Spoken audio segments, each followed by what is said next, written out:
Hey guys, what's up? It's Olivia. Welcome back to my channel. So today I have another reaction video. I am reacting to the things 10 secrets about working at Disney World they tried to hide. Someone had mentioned this video in my comment section and I watched just the intro and I don't know, it looks good. It's a 5-minute video, so hopefully this will be nice and short and sweet. If you're new to my channel, then welcome. My name is Olivia. I was a character performer on my 2016 fall Disney College program, and then in summer 2018 I went back and was a merchandise cast member in Dinoland at Animal Kingdom. I loved my Disney College program experiences. They were so challenging, but I've made some of like the best friends of my life. I talk to them every single day. I have Danielle, who is just the greatest, Trista, who is the bestest, most amazing person ever. Yeah, so I'm so blessed to have met them. But yeah, anyway, that is my experience with working for Disney. Like, I've worked for them, I think it was a total of like 7 months or so. So I don't know everything. I don't claim to know everything. I know other people have different experiences, but I did have the chance to work in all 4 parks and multiple resorts, so I know a little bit. Before we get started, please make sure to give this video a big thumbs up and comment down below, what is the first thing that you do when you enter a Disney park? Like, do you go straight for a ride? You go to a character? I'm usually the person who's like, let's take pictures first. What do you do? Or if you've never been to a park, what is the first thing that you would want to do when you go into one? Alright, we're gonna go ahead and get started. Like I said, I did watch the intro because it's like 40 seconds long, so we're gonna start after the intro. Frequent attacks. Walt Disney theme parks want to protect their visitors no matter what, which is why the place is rolling with security. But as it turns out, it's the cast members who need the most protecting. Young kids and entire families constantly attack costumed characters. One time, a family was so upset with Pluto for taking a break that they pushed the costume employee into a fountain. While hard to believe, attacks of this magnitude happen all the time at Disneyland. So yes, attacks do happen quite often. Sometimes they are extreme, like they mentioned Pluto getting pushed to a fountain. I haven't heard that before, but I don't doubt it. Seeing my videos, you know I've had my fair share of being beat up by guests. Sometimes it's just simply yanking the nose of the characters. Sometimes it is like punching them. Sometimes it is just holding on to them so tight. I had to go on modified duty because 2 dudes in a row like shook my hand and squeezed it so hard that it got like really swollen, and for a week I couldn't use it. So yeah, attacks do happen. Sometimes, like I said, they're extreme, and sometimes it's like they don't realize that they're hurting the 19-year-old girl that is trying to help make their family's experience magical. House fiasco. If you think that's weird, wait until you hear this one. It's extremely common for guests to bring their beloved family members to Disney in urns.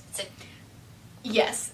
Yes. Security guards constantly have to prevent visitors from using Disney theme parks as burial grounds. We can't make this stuff up. The most popular place for guests to dump their late loved one's ashes is in the Haunted Mansion. But don't worry.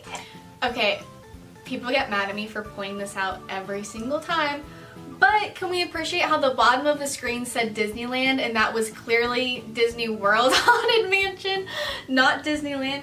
Anyway, here's the thing, guys. If you're doing a video on this and you're specifically saying, oh, this is Disneyland versus Disney World, then why wouldn't you just like Google it to make sure you have the right one?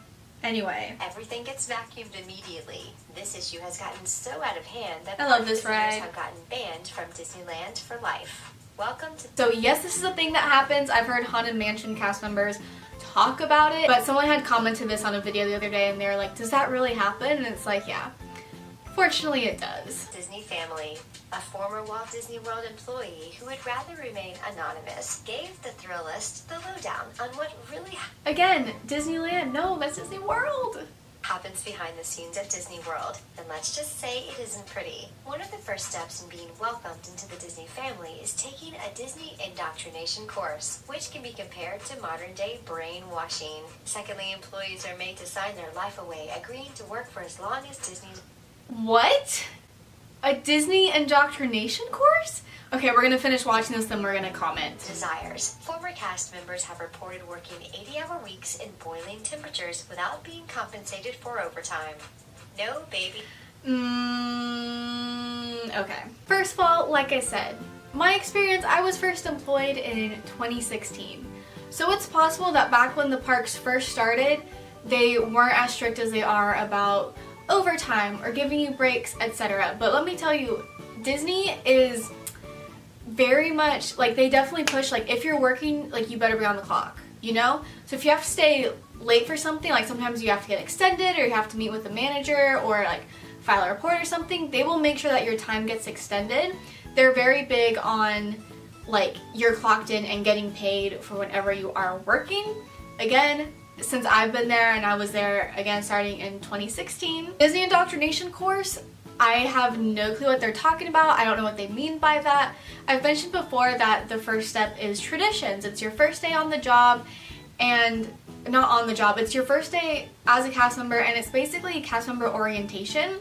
So you get taught the 4 keys of the company, which I don't know if you can see this right there, but it's the 4 keys. So you learn about the values of the company, which is safety, courtesy, show, and efficiency. You also get to go on a tour of Magic Kingdom. You get your name tags, but it was never like, oh, Disney is all powerful and almighty and you must give your life to Disney and we do no wrong, and if you ever speak out against Disney, like, no.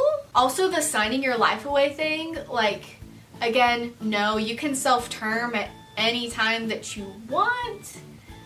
If it's not a military contract, like, they can't make you do it, so I don't understand that. But again, it's possible that, like, back in the day, maybe back in the 70s or 80s, things were different. I'm sure they were, because all employment has been different since then. Just saying, if you're like, oh, I want to work at Disney, but oh my god, they're gonna make me work 80 hours a week with no pay, that's not a thing.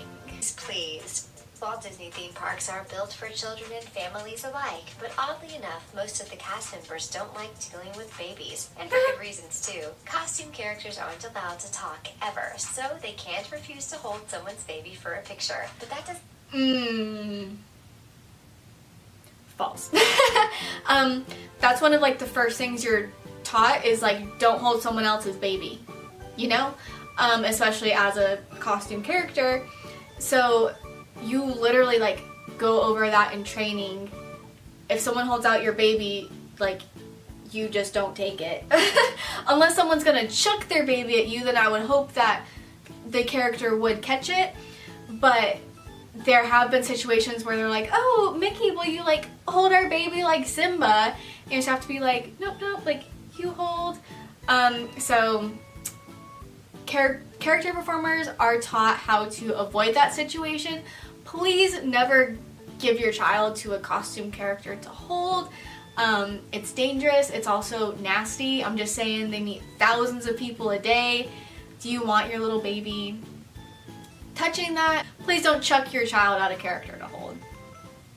Doesn't mean that they're happy about it. Most of the time, costume characters can't see all that well. They're tired, dehydrated, and feel unqualified to hold a baby. The parents constantly hand their infants over to them. The party culture. Yeah, I mean, it's hot working in Florida, but with entertainment, again, they have made it nowadays. Since I was there in 2016, you do have enough time offset inside in air conditioning to get water and to hydrate. That is something they stress a lot in training as well, is to just hydrate. But when you're working in Florida, like, it's hot during the summer, but they're not, like, working the performers to death, so don't worry about that. Working at Disney World means logging in super long hours, but it also means living a completely upbeat lifestyle. The party culture amongst the Disney World employees is extremely wild and demanding. Many of the cast members are college kids who work hard and party harder, so chances are they might be a little tired from the previous night's festivities, but that's never stopped them from putting on a show or two. And we've talked about this in other videos where they've talked about the party culture. I personally, me and, like, my friends were never part of any party culture. Does it exist? I'm sure. But to be honest, again, with my friends anyway, you're working all the time, so when you're off, you either want to go to the parks or you need to sleep or get laundry done or something like that. So I'm sure it exists, but it's not like, oh, every single person you see is partying all night, every night. Differences. Getting your hair done, putting on makeup, and wearing awesome outfits is something real-life Disney characters take for granted. These face characters, as they call them, are super popular and tend to make about $300 an hour more than full-body characters. These wage What? Oh my god. differences often cause rivalry between face characters and full-body characters, since the latter feel that their jobs are much more challenging. After all, they bake in a heavy, sweaty costume. Yo, a $300 wage difference? There is a difference. I think it's like $2 an hour. Okay? So I don't know if they're saying, because right, they said $300 an hour. Maybe it adds up to like $300 a month, but not... Wait, am I right in that they just said $300 an hour? And tend to make about $300 an hour more than... $300 an hour more. Oh my god, that is so funny. So, costume characters get paid $10 an hour versus $310 an hour? No, again, there is a difference. I believe it's somewhere around $2. Full-body characters. These wage differences often cause rivalry between face characters and full-body characters, since the latter feel that their jobs are much more challenging. After all, they bake in a heavy, sweaty costume day in and day out. Stay in character no matter what. It's a well-known fact that costume Disney characters have to stay in character. It's the one golden rule. And while it might not seem like a life... I would say that's also the golden rule though for like all cast members. Like no matter if you're in Dino Land or Future World or you're a performer or whatever, staying in character, putting on the show, making sure to keep up with those themed references. If you're in Dino Land, have a Dynamite day. Hope your day is T-Rexcellent. That's a Triceratop notch cap you've got there.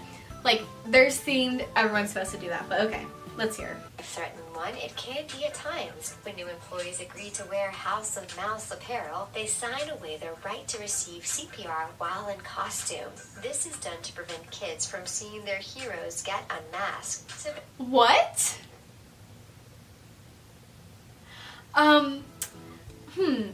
Okay.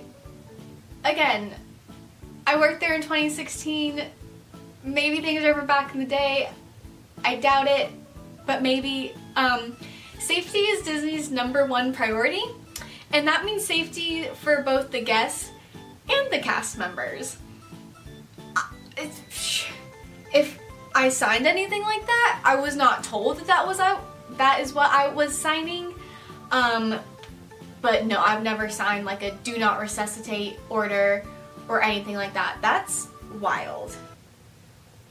Basically, employees need to stay in character even if they're in critical condition. No, again, there's signals that the performers are taught to do if you need to get your attendant's attention. Also, if something is like really bad and you can't get their attention for whatever reason, like if you're in a dining situation, you can just go pop backstage and they're gonna notice and they're gonna go and like find you. But oh my god, if you're literally having a heart attack, like you do not have to stay in character. Things get out of line. Believe it or not, but the happiest place on earth isn't a stranger to fights. Every single day, tired people who have been waiting in long lines get into screaming matches with each other. Guests get outraged when less fortunate children are allowed to cut lines, and people get arrested and thrown into Disney jail for getting into physical altercations. Hard to get? I've heard of Disney jail only on YouTube videos, and only on YouTube videos where they're referring to Disneyland. So I don't know what they're referring to other than if it's like at a mall if you get like arrested, you know, and you're in a holding place. But I don't know. I don't really know stuff about that. Yeah. Easy to lose. Being accepted into the good graces of the Walt Disney family is probably one of the hardest gigs to land. Thousands of applicants apply to play different Disney characters, and only the best make the cut. But keeping your job is a lot harder than getting it. Cast members have been fired for eating popcorn, giving directions, and calling in sick. You can't talk to Cast members? Okay, again, are they talking about performers or not? For eating popcorn, what was it? Giving directions or calling in sick? The sick thing, I've mentioned before, Disney is on a point system, and so if you call out because you're sick or for whatever reason, you get a point. 3 points adds up to a reprimand, and then after so many reprimands, after like 3 reprimands, then you get like an official warning or something like that. But if you're sick, like if you have the flu and you're out for a week and you get a doctor's note, it only counts as 1 point. So, anyway, it's not like, oh my god, if you're sick 3 days in a row, you're fired from this job. Yeah, they look at it closer. I don't know. This video. to us. If you're trying to find your way to Expedition Everest, the last person you should ask for directions is a costume character like Goofy or Daffy Duck, because, well, they just won't talk. Daffy Duck! Guys, that's wrong. Daffy Duck meets at, what, Six Flags, I believe? Not Disney. To you. They're not allowed to, period. So don't take it personally if Mickey Mouse gives you the cold shoulder. What's your favorite Did they say they weren't allowed to talk or they weren't allowed to give directions? costume character like Goofy or Daffy Duck? Because, well, they just won't talk to you. They're not allowed to, period. Well, duh. But if you ask, they'll... Again, I don't know who is going to spend the time to wait in line to then ask for directions. But I feel like they would either... They would point to where it's at, or they would be like, go ask my attendant. Well, that is the end of that video. It's very questionable in my personal opinion. Anyway, if you enjoyed this video, please give it a big thumbs up. Don't forget to comment down below and tell me what's the first thing that you do or want to do when you first get into a Disney park. Also, wish me luck because I am defending my master's thesis on Monday over Zoom, of course, and I've been practicing that PowerPoint all day long. Anyway, hope you guys have a good weekend, a good week. I hope you're staying safe and healthy, and I'll see you guys next time.